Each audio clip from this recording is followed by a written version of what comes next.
Someone's fire, don't be afraid to tell them.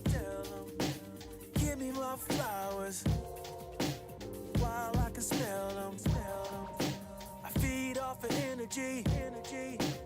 I don't pretend to be someone who doesn't need it. I'm talking about love.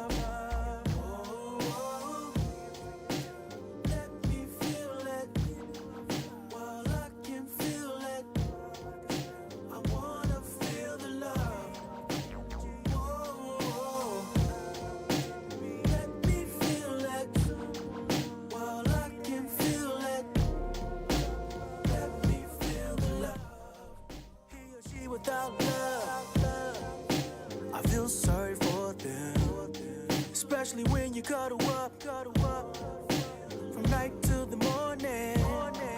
If you say you don't need love, lies you tell. You can front all you want, but you know good and well you wanna feel it.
Happy New Year, family. This is the first show of,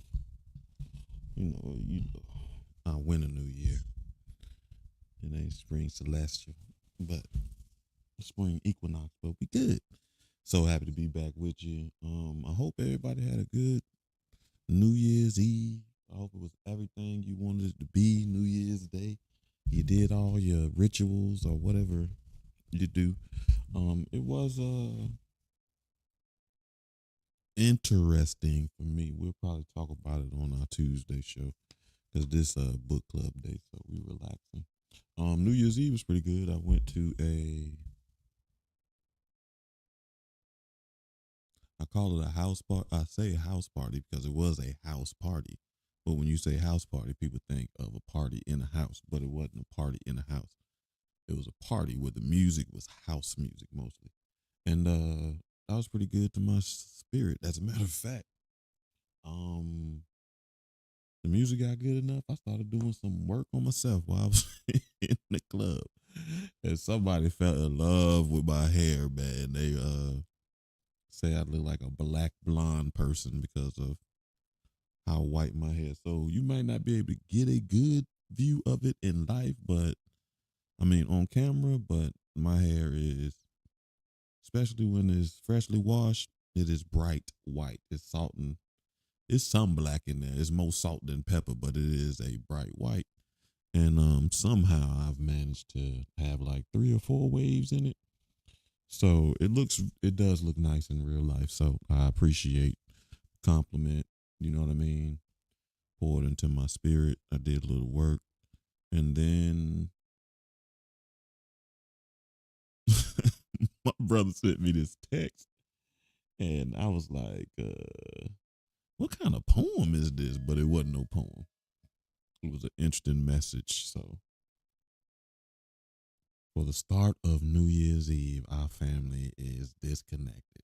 So we got to figure that out. 2025 or we do it. So we've been skipping around a little. Well, we haven't been skipping around. We just haven't been doing the Tuesday show. So um yeah, we are actually on the throat today. So I brought my throat bowl and we're gonna do the big bowl. And the element is ether. So we're going to work with the energy and try to bring some things towards us as we visualize. I think I want to do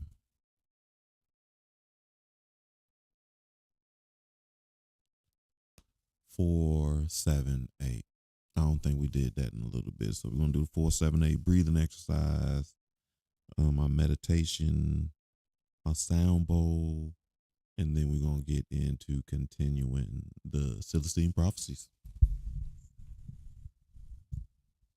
Boop, boop, boop.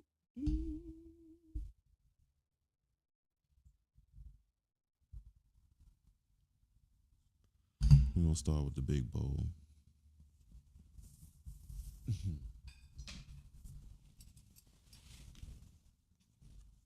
The one that did not like being on my lap last week.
mercy.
Now, if you remember the 478 breathing exercise, you breathe in deeply for 4 seconds.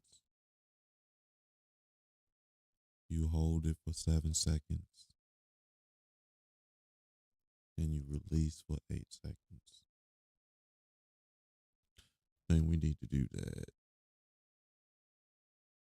2 times in the cycle. So remember, you breathe in for 4, hold for 7, release for 8. On my count of 3, you breathe in.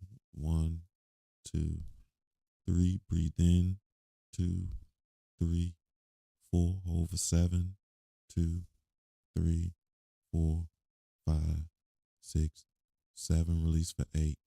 2, 3, 4, 5, 6, 7, 8. One more time. Breathe in. 2, 3, 4. Hold for 7. 2, 3, 4, 5, 6, 7, 8. Release for 8. Excuse me. 1, 2, 3, 4, 5, 6, 7, 8.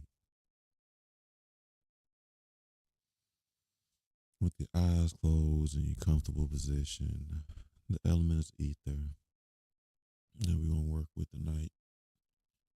So I want you to be conscious of your breathing. Pay attention to your breath going in and the thoughts you breathe in. And pay attention to the breath going out and the thoughts you release.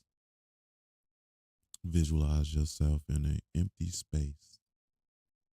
Just you. It can be a dark room. It can be a light room. But it's just you. And you're sitting there. And you can hear your heartbeat. You can feel each breath. And as you listen to your heartbeat, you begin to hear your lungs expand and release.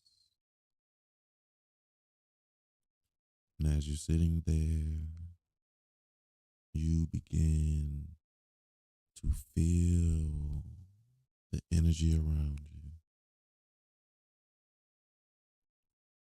It is squeezing you with a gentle hug. It is the energy you carry interacting with the energy around you in this empty space. I want you to visualize something you want more of in the palm of your hand. And as you have that visualization in your head, I want you to take your other hand and bring that energy towards you. Fan it towards you. Bring it towards you. Whether it be love, whether it be happiness, whether it be money, whether it be stability, bring it towards you. Now visualize that energy coming towards you. Use both of your hands to bring more. Bring it to you in abundance. Visualize yourself like Bruce Leroy and you got the glow. And that glow is attracting everything that you want in your life. Breathe it in.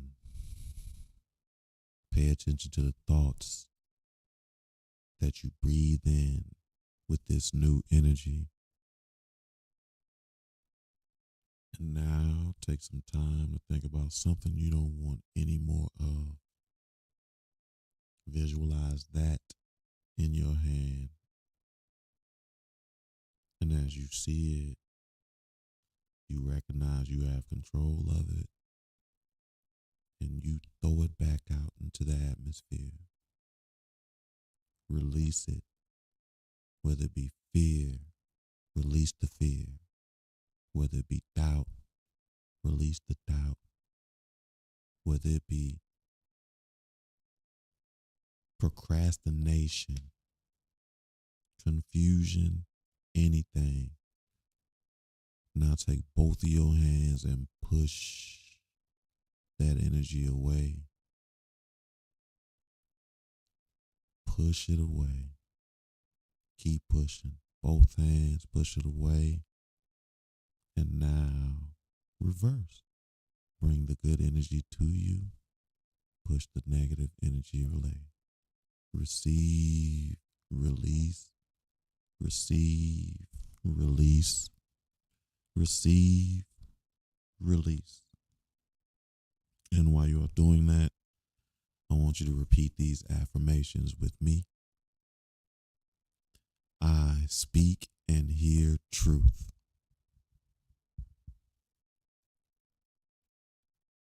I communicate honestly.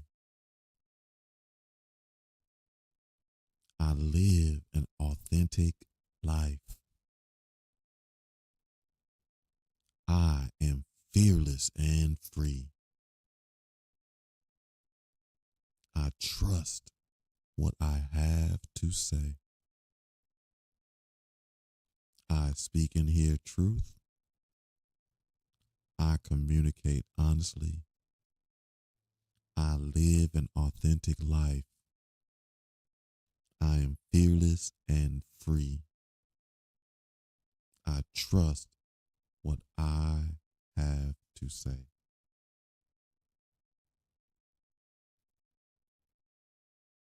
Now breathe and release, family. And we're going to get this party started. Hold on, give me a second. I need some chapstick. My lips are bothering me.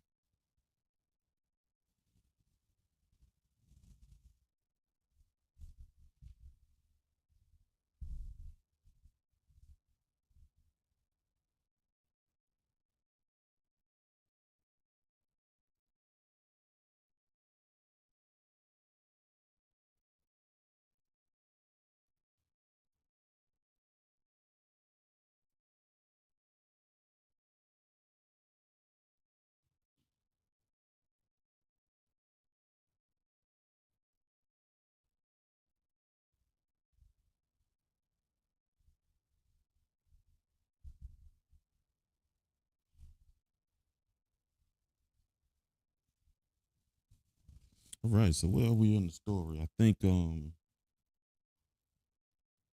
we just got finished with them getting. Oh my God. Okay, thank you, Jesus Christ. I thought my camera was about to go crazy, but we just got finished with them.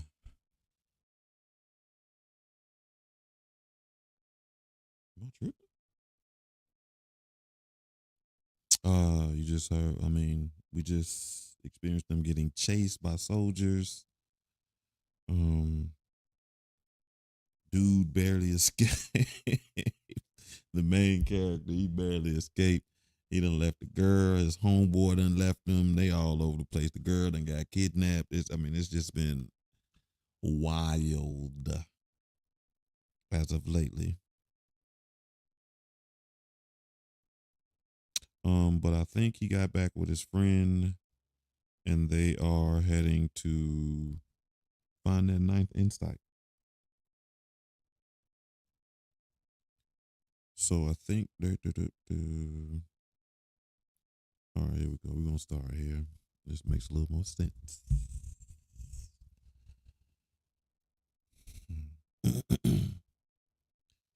I could imagine the moon having already dipped low the horizon, and the exact reflected shape it would present to those who live further west and could still see it. Then I imagine how it would look when it moved slowly directly under me on the other side of the planet.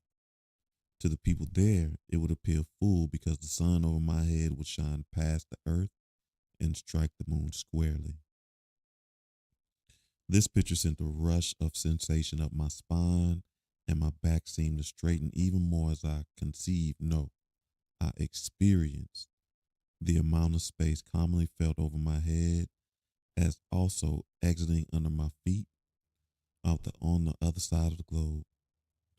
For the first time in my life, I knew the earth's roundness, not as an intellectual concept, but as an actual sensation. At one level, this awareness excited me, but at another level, it seemed perfectly ordinary and natural. All I wanted to do was immerse myself in the feeling of being suspended, floating amid a space that existed in all directions. Rather than having to push myself away from the earth with my legs as I stood there, resisting the earth's gravity, I now felt as though I was held up by some inner buoyancy, as though I was filled like a balloon with just enough helium to hover over the ground and barely touch my feet with it. It was similar to being in a perfect athletic condition, as after a year of intense exercise, only far more coordinated and light. I sat down again on the rock, and again everything seemed close. The rugged outcrop on which I was sitting, the tall trees further down the slope, and the other mountains in the horizon. And as I watched the limbs of the trees sway gently in the breeze, I experienced not only a visual perception of the event, but a physical sensation as well, as if the limbs moving in the wind were hairs on my body. I perceived everything to be somehow part of me. As I sat at the peak of the mountain looking out at the landscape, falling away from me in all directions, it felt exactly as if what I had always known as my physical body was only the head of a much larger body consisting of everything else I could see. I experienced the entire universe looking out on itself through my eyes. This perception induced a flash of memory.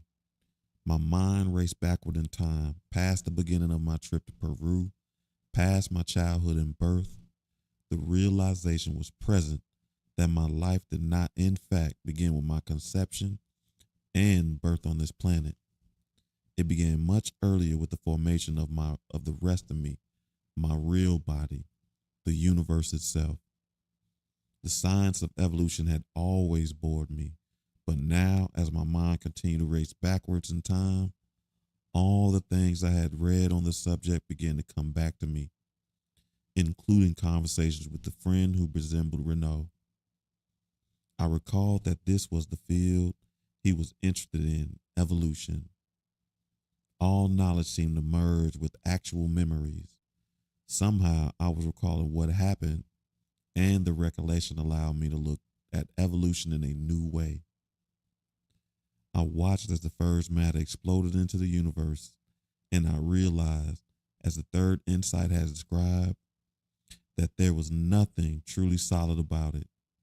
Matter was only energy vibrating at a certain level, and in the beginning, matter existed only in its simplest vibratory form, the element we call hydrogen. That's all there was in the universe, just hydrogen. It's funny because we talked about it on our show, gynops. That's how I remember what it is. Carbon, hydrogen, nitrogen, oxygen, phosphorus, and sulfur, gynops. As I continued to watch, these stars first aged and finally blew themselves up and spewed the remaining hydrogen and the newly created helium out into the universe. And the whole process began again. The hydrogen and the helium gravitated together until the temperature became hot enough for a new star to form, and that in turn fused the helium together, creating the element lithium, which vibrated it at a next level higher. And so on, each successive generation of star, creating matter that had not existed before, until the wide spectrum of matter, the basic chemical elements that had been formed and scattered everywhere. Matter had evolved from the element hydrogen, the simplest vibration of energy, to carbon, which it vibrated at an extremely high rate. The stage was now set for the next step in evolution.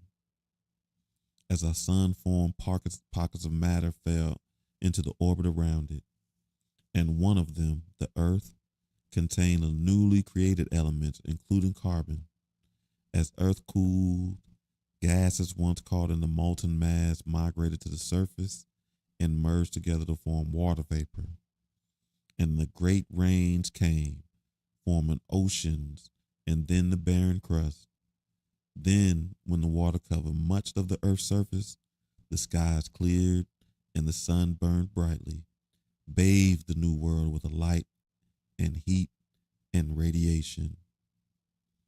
And in shallow pools and basins, amid the great lightning storms that periodically swept the planet, matter leaped past the vibratory level of carbon to an even more complex state, to the vibration represented by the amino acids. But for the first time, this new level of vibration was not stable in and of itself. Matter had to continually absorb other matter into itself in order to sustain this vibration. It had to eat. Life, the new thrust of evolution, had emerged. Still restricted to living only in water, I saw this life spill into two distinct forms. One from one we call plants lived on inorganic matter and turned these elements into food by utilizing carbon dioxide from the early atmosphere.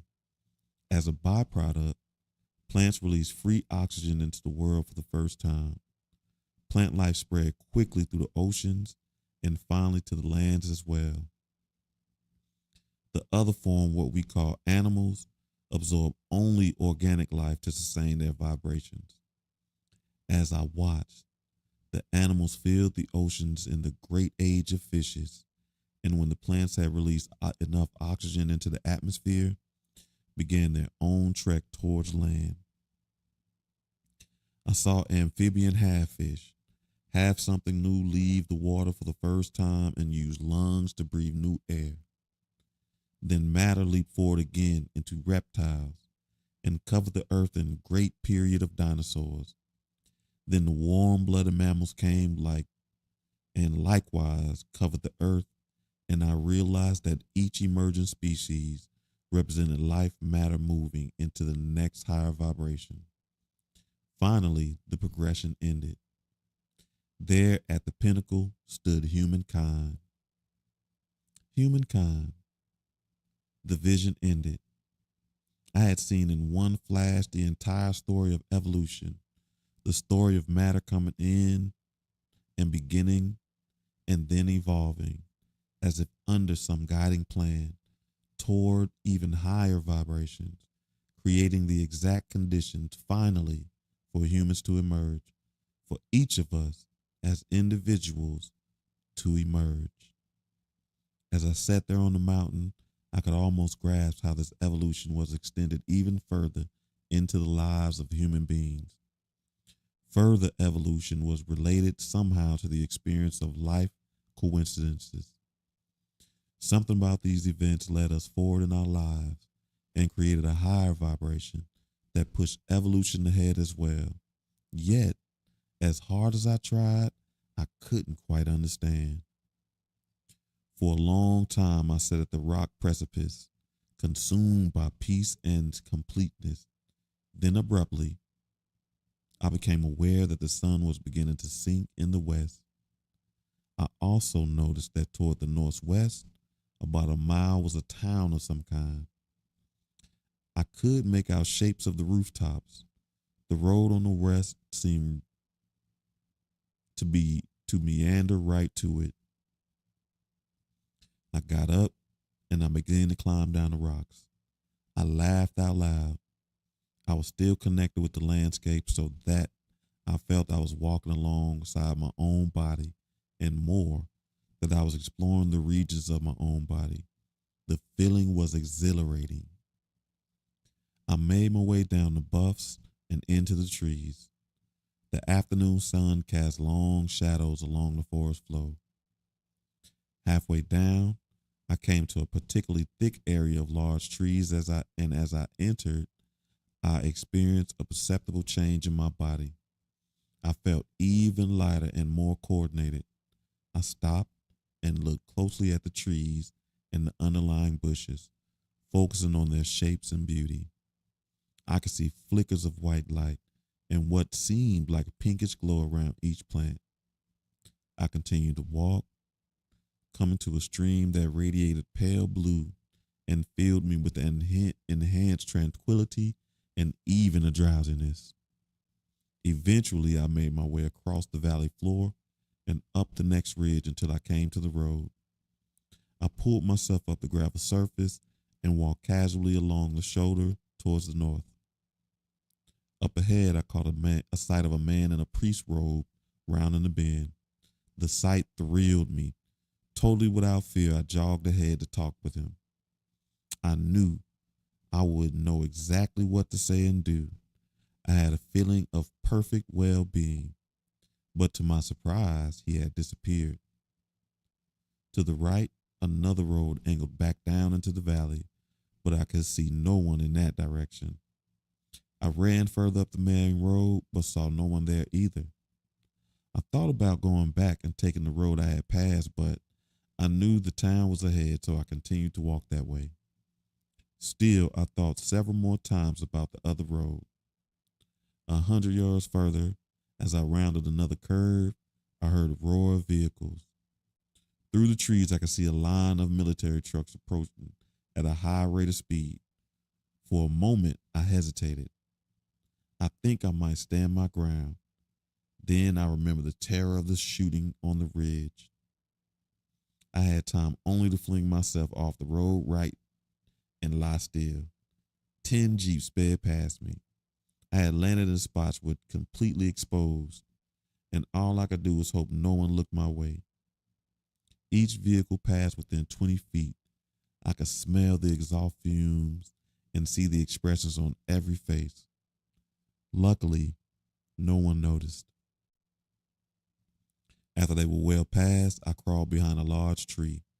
My hands were shaking, and my sensation of peace and connected was totally shattered. A now familiar pang of anxiety knotted in my stomach. Finally, I inched up the road. The sound of more vehicles sent me scurrying down the slope again. As 2 more jeeps raced past, I felt nauseous. This time I stayed well off the road and retreated the way I had come, moving very cautiously. I came to the road I had passed earlier. After carefully listening for sound and movement, I decided to walk through the woods beside it, angling back into the valley.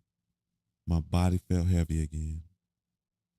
What I had been what had I been doing? I asked myself. Why had I been walking on the road? I must have been crazy, deluded by the shock of the shooting, entranced in some state of euphoria. Get real, I told myself. You have to be careful. There are people who will kill you if you make the slightest mistake. I froze. Ahead of me, perhaps 100 feet, was the priest. He was sitting under a large tree that was surrounded by numerous rock outcroppings. As I stared at him, he opened his eyes and looked right at me. I flinched, but he only smiled and motioned for me to walk up. Cautiously, I approached him. He remained motionless, a thin, tall man about 50 years of age. His hair was cut short, was dark brown in color, matching his eyes. You look as though you need some help, he said in perfect English. Who are you? I asked. I'm Father Sanchez. And you? I explained who I was and where I was from, dizzily sinking to one knee and then to my buttocks. You are part of what happened in Kula, weren't you? He asked. What do you know of that? I asked warily, not knowing whether to trust him. I know someone in the government is very angry, he said. They don't want the manuscript publicized. Why? I asked. He stood up and looked down at me. Why don't you come with me? Our mission is only a half a mile away. You'll be safe with us. I struggled to my feet, realizing I had no choice, and I nodded affirmatively. He led me slowly down the road, his manner respectful and deliberate. He weighed each word. Are the soldiers still looking for you? He asked at one point. I don't know, I replied. He said nothing for a few minutes, then asked, Are you searching for the manuscript? Not anymore, I said. Right now, I just want to survive this and go home.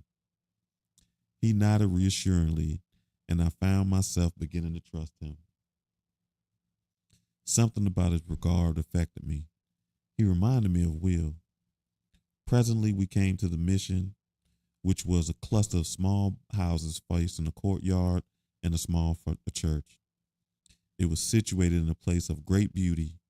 As he walked up, he told some of the other robed men something in Spanish, and they scurried away. I tried to see where they were going, but fatigue was engulfing me. The priest led me into one of the houses. Inside was a small living area and 2 bedrooms. A fire burned in this fireplace. Soon after we entered, another priest walked in with a tray of bread and soup. Warily I ate as Sanchez sat politely in the chair beside me. Then, upon his insistence, I stretched out on one of the beds and fell into a deep sleep.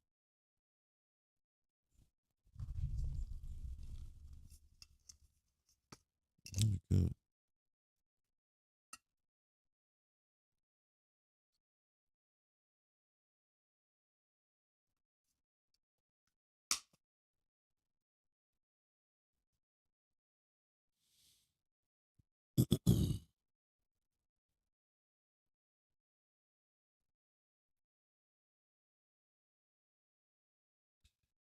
When I walked into the courtyard, I noticed immediately that the grounds were immaculately kept.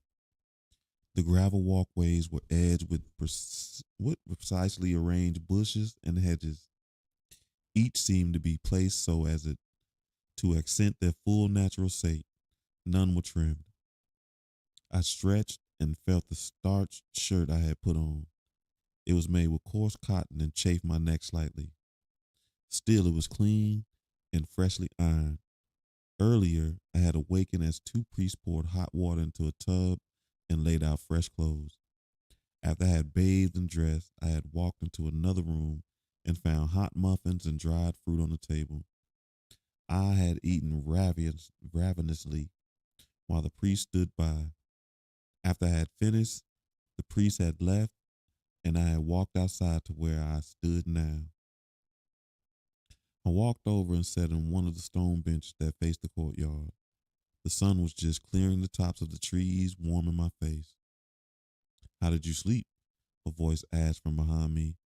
I turned to see Father Sanchez standing very erect, smiling down at me. Very well, I replied. May I join you? Sure. Neither of us spoke for several minutes, so long, in fact, that I felt some discomfort. Several times I looked at him, preparing to say something, but he was looking in the direction of the sun, his face tilted slightly back, his eyes squinting. Finally, he spoke. This is a nice place you found here. Apparently, he meant the bitch at this time of morning. Look, I need to ask your advice, I said. What's the safest way for me to get back to the United States? He looked at me seriously. I don't know. That depends on how dangerous the government thinks you are.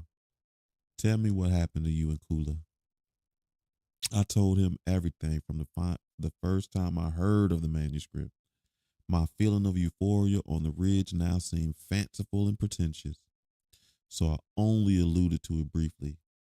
Sanchez, however, immediately questioned me about it. What did you do after the soldiers failed to notice you and you left? He asked. I sat up there for a few hours, I replied, feeling relieved, I guess. What else did you feel? He asked. I squirmed somewhat, then decided to attempt a description. It's hard to describe, I said. I felt this euphoric connection with everything and this total kind of security and confidence. I was no longer tired. He smiled. You had a mystical experience. Many people report them in that forest near the peak. I nodded tentatively. He turned on the bench to face me more directly. This is the experience of the mystics of every religion have always described. Have you read about such an experience? Some years ago, I said. But until yesterday, it was only an intellectual concept. Yeah, I suppose. A young priest walked up and nodded to me, then whispered something to Sanchez. Sanchez nodded, and the young priest turned and walked away. The older priest watched every step the young man took. He crossed the courtyard and into a park-like area about 100 feet away. I noticed for the first time that this area, too, was extremely clean and full of various plants. The young priest walked to several locations, hesitating at each one as though searching for something, then at one specific location sat down. He appeared to be engaging in an exercise of some kind. Sanchez smiled and looked pleased, then turned his attention to me. I think it's probably unsafe for you to attempt to go back right now, he said, but I will try to find out the situation. And if there is any word about your friends, he stood up and faced me. I must attend to some chores. Please understand that we will assist you in any way possible. For now, I hope you will be comfortable here, relax, and gain your strength. I nodded. He reached inside his pocket and pulled out some papers and handed them to me. This is the fifth insight. It speaks about the kind of experience you had. I think you might find it interesting. I took it reluctantly as he continued speaking. What was your first understanding of the last insight you read? He asked. I hesitated. I didn't want to think about the manuscripts and insights. Finally, I said that humans are stuck in a kind of competition for each other's energy. When we can get others to acquiesce to our view, they identify with us, and that pulls their energy into us and we feel stronger. He smiled. So the problem is that everyone is trying to control and manipulate each other for energy because we feel short of it? That's right. But there is a solution, another source of energy. That's what the last insight implied. He nodded and walked very deliberately into the church. For a few moments, I leaned forward and rested my elbows on my knees, not looking at the translation. I continued to feel reluctant. The events of the last 2 days had dampened my enthusiasm, and I preferred instead to think of how I might return to the United States. Then in the wooded area across the way, I noticed the young priest stand up and walk slowly to another location about 20 feet from where he was. He turned towards me and sat down. I was intrigued over what he might be doing. Then it dawned on me that he might be practicing something that was spelled out in the manuscript. I looked at the first page and began to read. It described a new understanding of what long been called a mystical consciousness. During the last decade of the 20th century, it stated this consciousness will become publicized as a way of being that is actually attainable, a way that has been demonstrated by more esoteric practitioners of many religions. For most, this consciousness will remain in an intellectual concept to be only talked of and debated. But for a growing number of humans, this consciousness will become experientially real because these individuals would experience flashes or glimpses of the state of mind during the course of their lives. The manuscript said that this experience was the key to ending human conflict in the world because during this experience, we are receiving energy from another source, a source we will eventually learn to tap into at will. I stopped reading and looked at the young priest again. His eyes were open and he appeared to be looking directly at me. I nodded, even though I couldn't make out the details of his face. To my surprise, he nodded back at me and smiled faintly, then stood up and walked towards my left, headed toward the house in that direction. He avoided my eyes as I watched him cross the courtyard and into the dwelling. Behind me, I heard footsteps and turned to see Sanchez leaving the church. He smiled as he approached me. That didn't take long, he said. Would you like to see more of the grounds? Yes, I would, I replied. Tell me about these sitting areas you have. I pointed to the area where the young priest had been. Let's walk up there, he said. As we strolled across the courtyard, Sanchez told me that the mission was over 400 years old and was founded by a unique missionary from Spain who felt the way to convert the local Indians was through their hearts, not through coercion with the sword. The approach had worked, Sanchez went on, and partly because of his success and partly due to the remote location. The priest had been left alone to follow his own course. We carry on his tradition of looking inward for the truth, Sanchez said. This sitting area was landscaped immaculately. About half an acre of dense forest had been cleared, and the bushes and flowering plants beneath were interspersed with walkways made of smooth river stone. Like those in the courtyard, the plants here were also spaced perfectly, accentuating their unique shape. Where would you like to sit down? Sanchez asked. I looked around at my options. In front of us were several arranged area nooks which seemed complete unto themselves. All contained open spaces surrounded by beautiful plants and rocks and larger trees of varying shapes. One to our left, where the young priest had been last sitting, had more outcroppings of stone. How about over there? I said. He nodded, and we walked over and sat down. Sanchez breathed deeply for several minutes, then looked at me. Tell me more about your experience on the ridge, he said. I felt resistant. I don't know what else I could say about it. It didn't last. The priest looked at me sternly.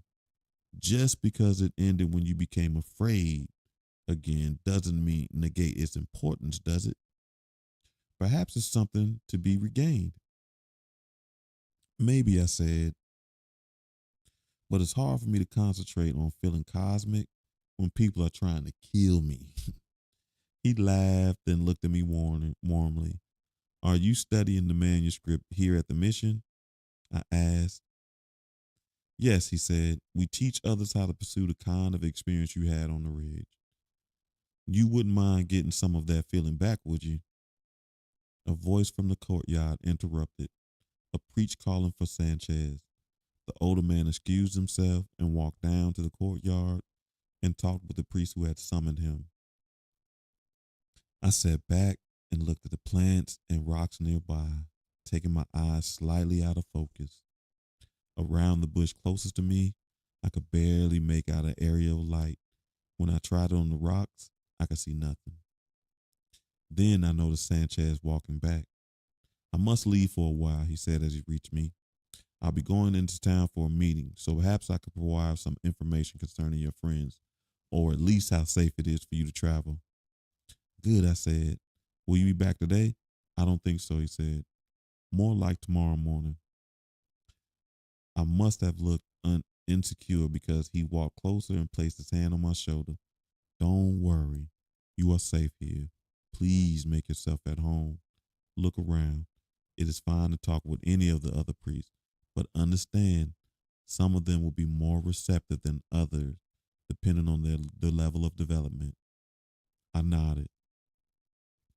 He smiled and walked behind the church and in an old truck I had not noticed. After several attempts, it started and drove around the backside of the church and onto the road leading back up the ridge. For several hours, I remained in the sitting area, content to gather in my thoughts, wondering if Marjorie was all right and if Will had escaped. Several times, the image of Jensen's men being killed flashed across my mind, but I fought off the memory and tried to stay calm. About noon, I noticed several priests were preparing a long table in the center of the courtyard with dishes of food. When they finished, a dozen or more priests joined them and began serving their own plates and eating on benches casually. Most of them smiled pleasantly at each other, but I could hear little talking. One of them looked up to me and pointed to the food. I nodded and walked down to the courtyard and prepared a plate of corn and beans. Each of the priests seemed very conscious of my presence, but no one speaks to me. I made several comments about the food, but my words were only met with smiles and polite gestures. If I attempted direct contact, they would lower their eyes. I sat down on one of the benches alone and ate. The vegetables and beans were unsalted, but spiced with herbs. When lunch was over, the priests were stacking their plates on the table. Another priest walked out of the church and hastily prepared a plate. When he finished, he looked around for a place to sit, and our eyes met. He smiled, and I recognized him as the priest that looked at me from the sitting area earlier. I returned the smile, and he walked over and spoke to me in broken English. May I sit on bench with you? He asked. Yes, please, I replied. He sat down and began to eat very slowly, overchewing his food and smiling up at me occasionally. He was short and small with wiry beard and coal black hair. His eyes were a lighter brown. You like the food? He asked. I was holding my plate in my lap. Several bites of corn remained. Oh, yes, I said, and I took a bite. And I noticed again how slowly and deliberately he chewed, and I tried to do the same. And then it struck me that all of the priests had been eating that way. Are the vegetables grown here at the mission? I asked. He hesitated before answering, swallowing slowly. Yes, food is very important. Do you meditate with the plants? I asked. He looked at me with obvious surprise. You have read the manuscript? He asked. Yes, the first four insights. Have you grown food? He asked. Oh no, I'm just learning all about this. Do you see energy fields? For him to have broken English, he got very good English. Yes, sometimes. We sat in silence for a few minutes and he carefully ate several more bites. Food is the first way of gaining energy, he said. I nodded. But in order to totally absorb the food must be appreciated, eh? He seemed to be struggling for the right English word. Savored, he finally said. Taste is the doorway, but you must appreciate taste. This is the reason for prayer before eating. It is not just about being thankful. It is to make the eating a holy experience so the energy from the food can enter your body. He looked closely at me, as though to see whether I understood. I nodded without comment. He looked thoughtful. What he was telling me, I reasoned, was that this kind of deliberate appreciation of food was the real purpose behind the normal religious custom of being thankful, with the result being a higher energy absorption of food. But taking in food is only the first step, he said. After personal energy increased in this way, you become more sensitive to the energy of all things, and then you will learn to take energy into yourself without eating. I nodded affirmingly.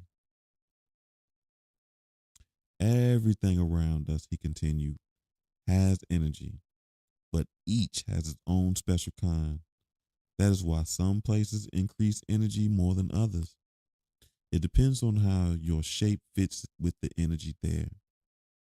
Is that what you were doing up there earlier? I asked, increasing your energy? He looked pleased. Yes. How do you do that? I asked. You have to be open, to connect, to use your sense of appreciation as in seeing fields. But you take this one step further so that you get the sensation of being filled up. I'm not sure I follow you. He frowned at my denseness. Would you like to walk back to the sitting place? I can show you. Okay, I said. Why not? I followed as he led the way across the courtyard and back to the sitting area. As we arrived, he stopped and looked around as if surveying the area for something. Over there, he said, point to a spot that bordered the dense forest. We followed the path as it wound through the trees and bushes. He's picked a spot in front of a large tree that grew out of a mound of boulders so that its huge trunk seemed to be perched on the rocks. Its roots wrapped around and through the boulders before finally reaching the soil. Flowering shrubs of some type grew in semicircles in front of the tree, and I could detect a strange, sweet fragrance from the shrub's yellow blossoms. The dense forest provided a solid sheet of green in the background. Give me a second.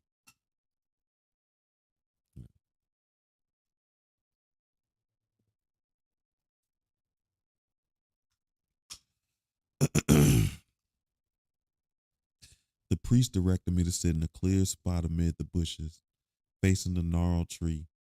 He sat beside me. Do you think this tree is beautiful? He asked. Yes. Then feel it. He seemed to be struggling again to find the right word. He thought for a moment and then asked, Father Sanchez told me that you had an experience on the ridge. Can you remember how you felt? I felt light and secure and connected. How connected? It's hard to describe, I said, like the whole landscape was a part of me. But what was the feeling? I thought for a minute. What was the feeling? Then it came to me. Love, I said. I guess I felt love for everything. Yes, he said. That's it. Feel that for the tree. But wait a minute, I protested. Love is something that just happens. I can't make myself love anything.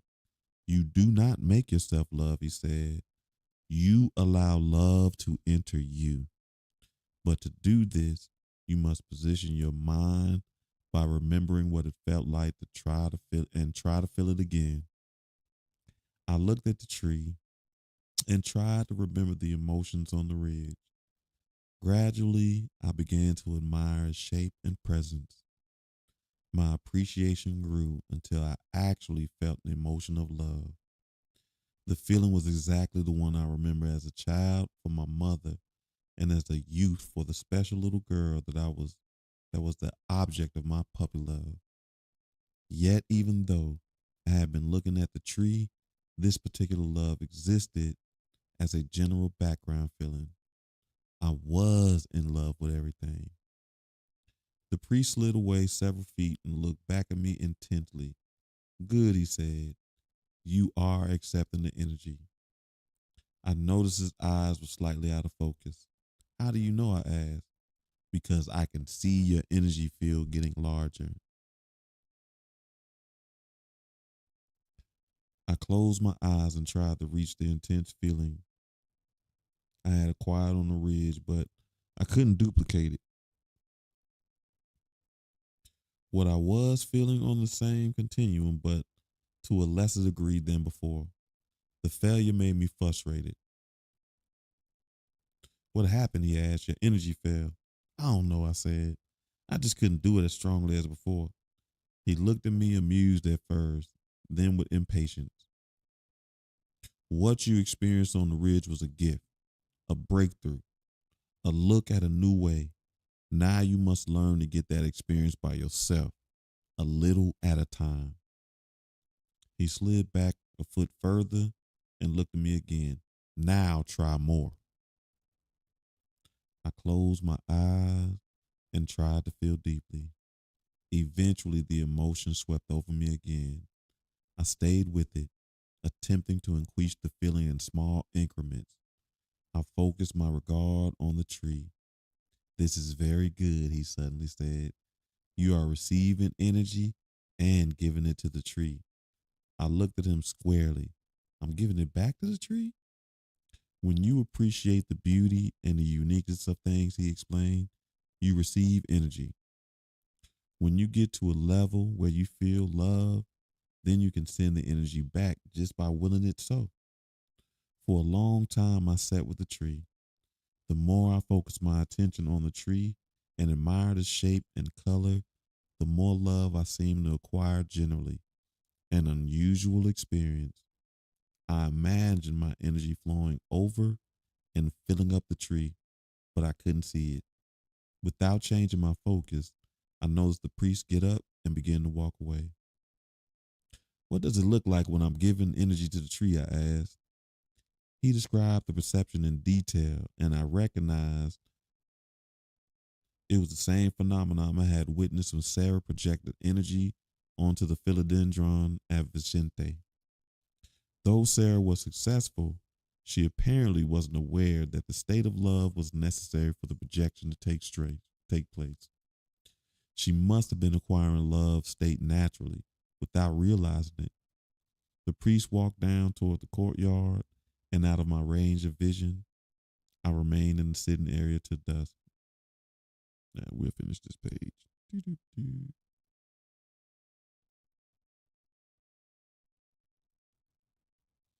Two priests nodded politely as I entered the house.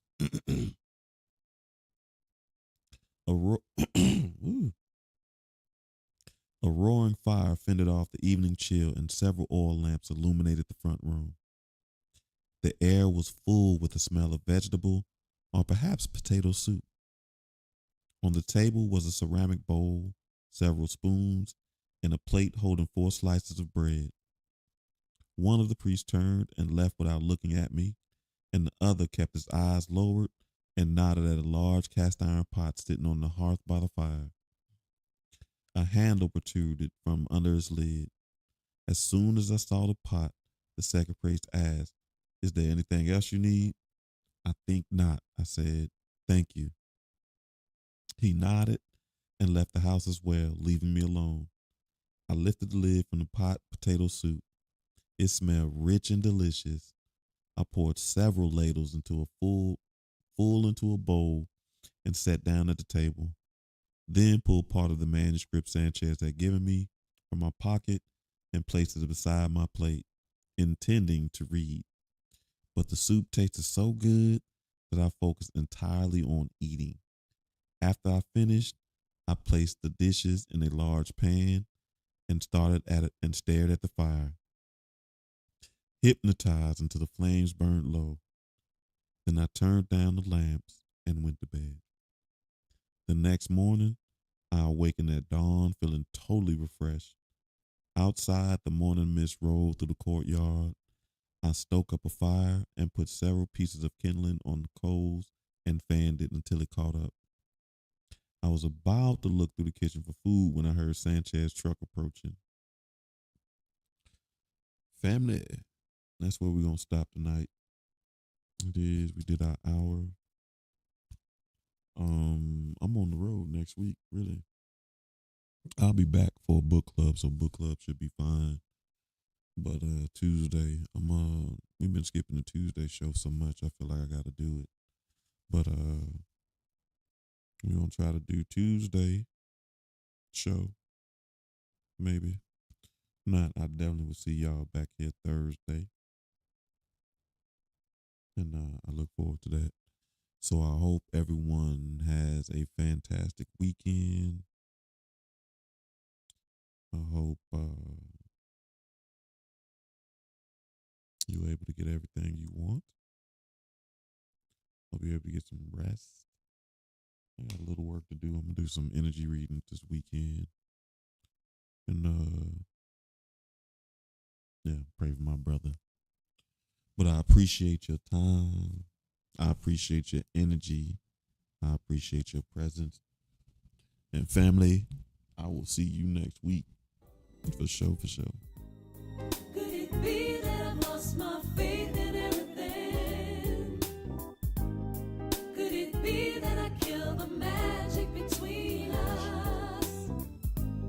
Could it be that I missed the train? Family, I will see you next week. For sure.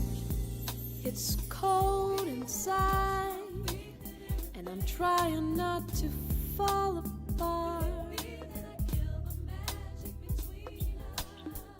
For I did the wrong steps in the wrong direction.